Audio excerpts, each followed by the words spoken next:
That shaped the Sunray and Dumas communities. 19 firemen died after an oil plant explosion, now being honored. That's in this morning's Heart of the High Plains.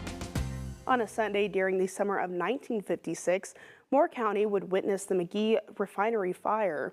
Officials with the window on the Plains Museum witnesses say the fire was seen from Amarillo.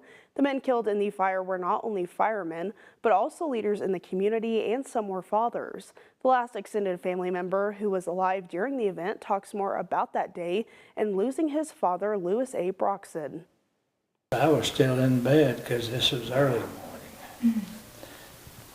But they came sometime later and told us that my dad was one of the deceased.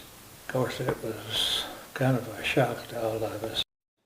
Broxson says his father was all about the fire department, like many of the other firefighters who died that day. Tomorrow is National First Responders Day, and you can help the 19 firemen, along with other fallen heroes in our area, get the honor they deserve.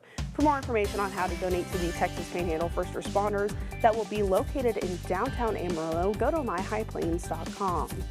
The Texas Panhandle First Responders Memorial is close to becoming a reality. The memorial will honor every local first responder who has died in the line of duty since 1882.